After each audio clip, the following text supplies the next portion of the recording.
Thank you for this welcome address and having introduced the agenda. So let's jump right in.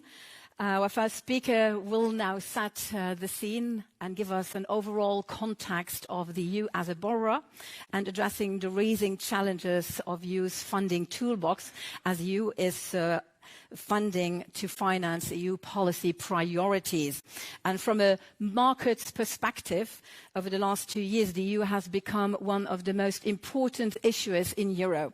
Currently, 2 main policy programs are benefiting from funding via borrowing, and that is the Next Generation EU Recovery Program and also the Macrofinancial Assistance Plus program to support Ukraine. So what are the main challenges and what is the Commission doing to address them, especially as it borrows on behalf of the EU? Ladies and gentlemen, please give a warm welcome to Johannes HAHN, who's the Commissioner for Budget and Administration from the European Commission.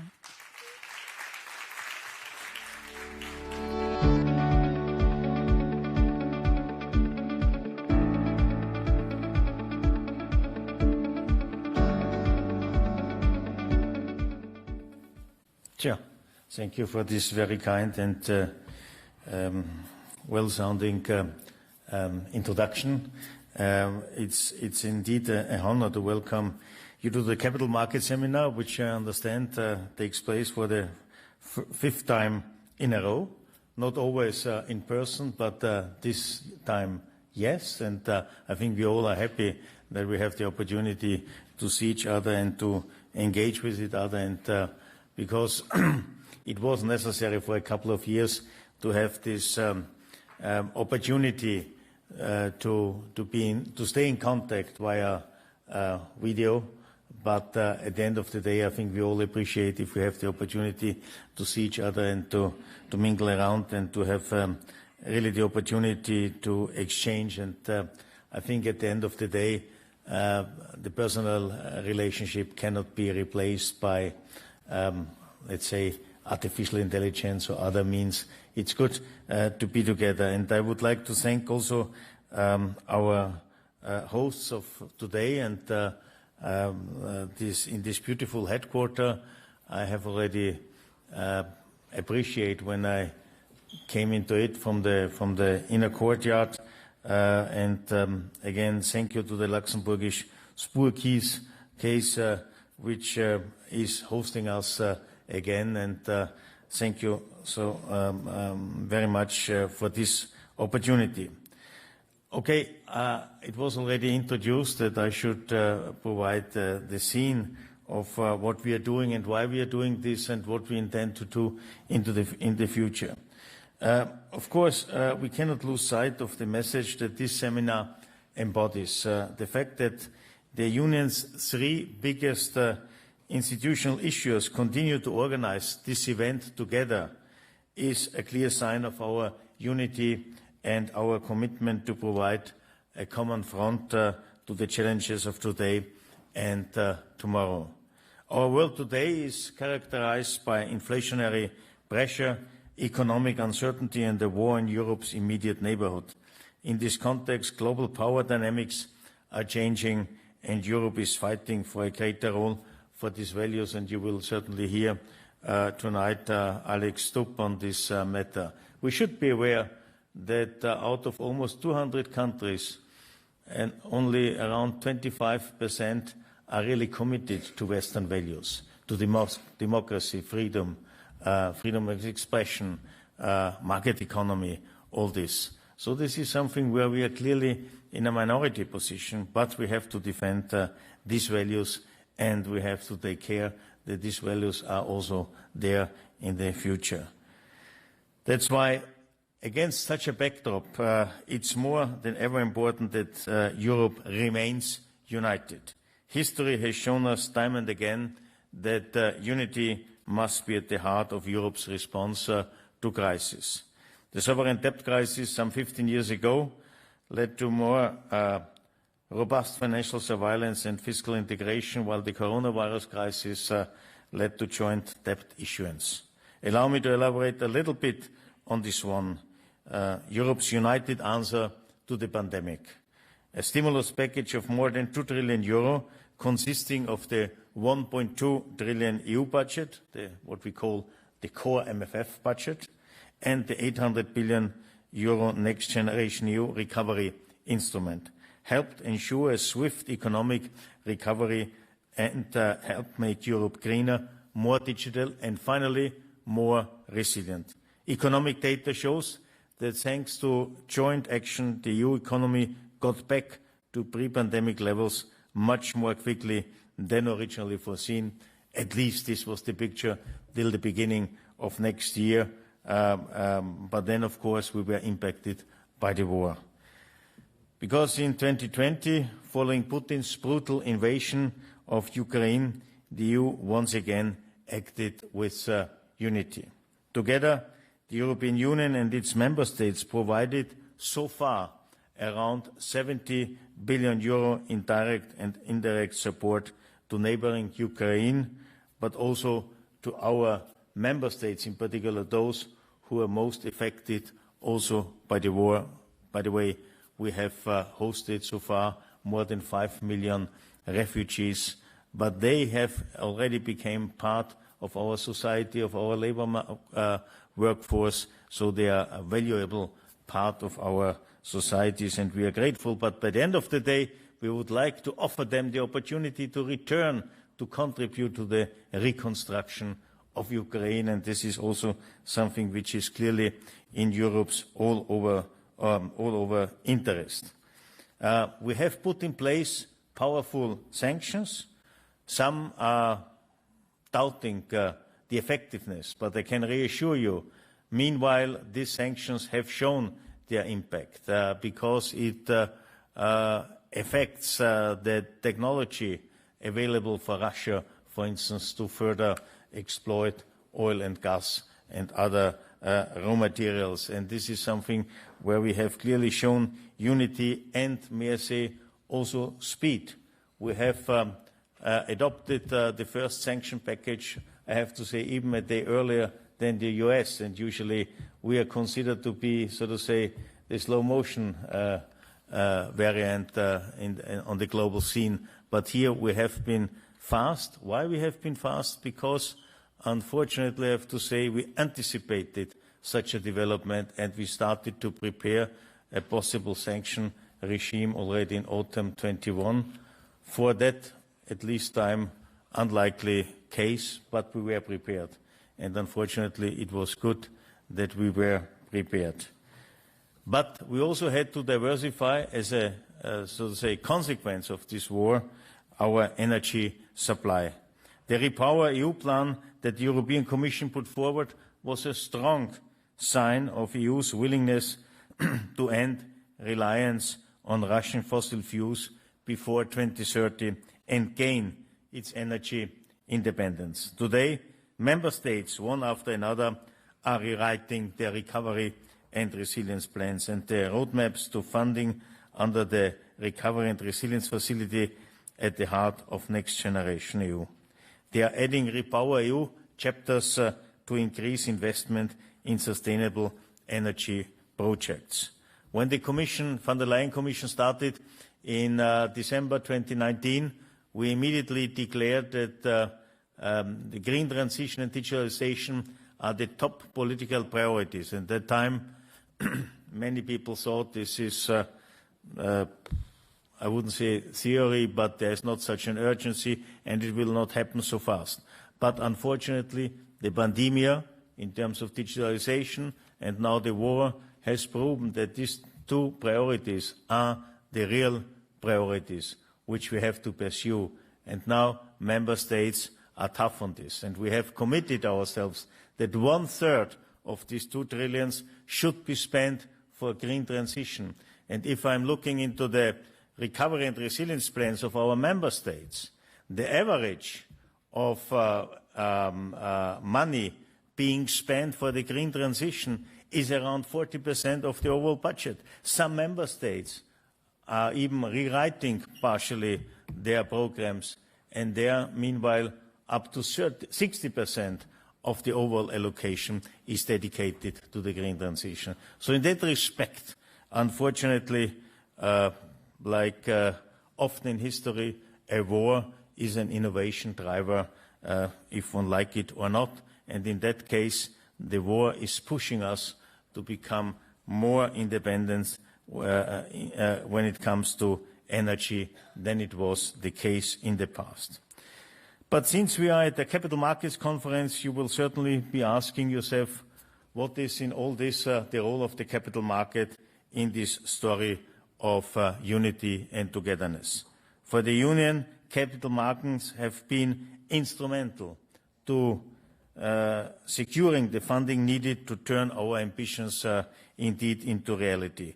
Capital markets funding was central in the Union's response to the coronavirus crisis and Russia's invasion of Ukraine. And capital market funding will remain central to the Union initiatives to support the energy transition. Some details. In 2020, the EU turned to capital markets to finance its SURE program to support jobs in the fallout of the coronavirus pandemic. The idea at that time was to provide in particular those member states which don't have short-time job schemes in place, give them financial means and hence to offer their companies indeed the opportunity to finance short-time working arrangements in order to keep employees on board once the economy is picking up. And for this, we have finally raised 98 billion euro funded via social bonds. And we have seen the positive consequences because so many companies were immediately, once the pandemic faded away, able to pick up because they could rely on their employees and they could rely on the labor workforce. So in that respect, this initiative, this very short-term initiative, has shown very impressive results. The same year, the Union put forward its up to 800 billion euro next generation EU recovery instrument. In 2021, the European Commission went to the markets with the first issuance to fund the program and has been active on the market to finance EU's green and digital recovery ever since. Last year, following Russia's war against Ukraine, capital markets were finally very instrumental in financing 7.2 billion euro in macro financial assistance support programs for Ukraine. And the Union will continue to raise funding for Ukraine in 2023 through the 18 billion euro macro financial assistance plus program, of which 7.5 billion euros have already been dispersed. And I can tell you, we will continue supporting Ukraine as long as it is needed in order helping them to win the war and to defend also our values. As a result of these programs, the Union is now one of the largest and most well-established issuers in euro debt capital markets. Whereas in 2019, only 4 years ago, the EU issued only 0.4 billion euro in long-term funding. In 2022, the EU issued 120 billion euro, an increase of 300 times. This made us Europe's fifth largest issuer in gross terms, behind only Germany, France, Italy and Spain. And I would like to use the opportunity to thank my team, Neil and his collaborators, but also many national debt management organizations who helped us together with ESM and others to provide us with intelligence, with personal assistance, to set up within, I have to say, a couple of weeks, not to say months, an infrastructure also in-house to enable this. And I know many of you are definitely familiar with such challenges, and I think it was remarkable that indeed we could do it, and therefore I'm really grateful for our team that it was finally so committed, determined to achieve these goals. And since then we have currently over 400 million euro of bonds outstanding, of which over 40 billion euro are green bonds.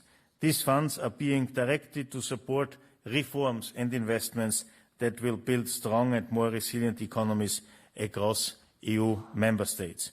None of this would have been possible without the support of all of you, the capital market participants. So once again, thank you for your strong support. Because these 3 years since the SURE proposal and 24 months after the first issuance under our sovereign-style funding approach, we enjoyed the support of almost 1,600 investors from over 70 different countries. And the interest in our issuances continues to be impressively strong. So again, a big thank to all of you. Of course, trust is underpinned by solid guarantees, another expression of EU unity. All EU issuances are firmly backed by the EU budget, to which all EU member states contribute under all circumstances, even in times of crisis. Contributions to the EU budget are enshrined in legislation which is approved by unanimity and ratified by all member states.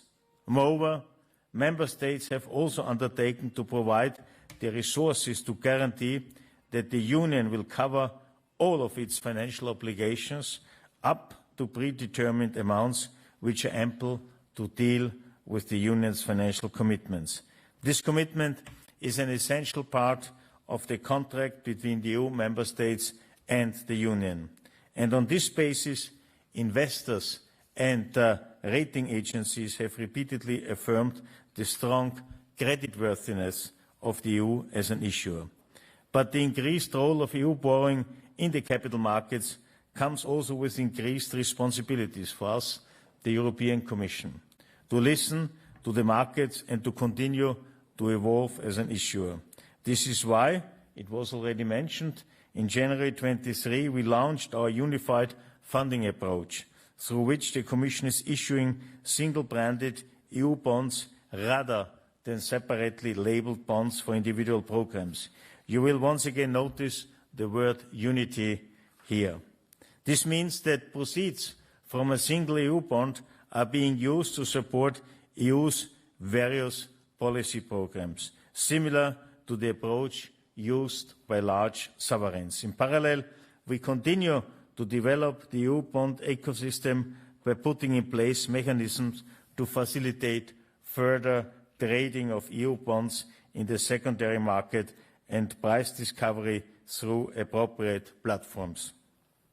With these measures, we seek to ensure that our continued presence in the markets is reflected in the attractiveness and liquidity of EU bonds. And it was also already said, tomorrow our new General Director, Stéphanie Rizzo, will elaborate more on this issue, what are our ideas concerning that in the future.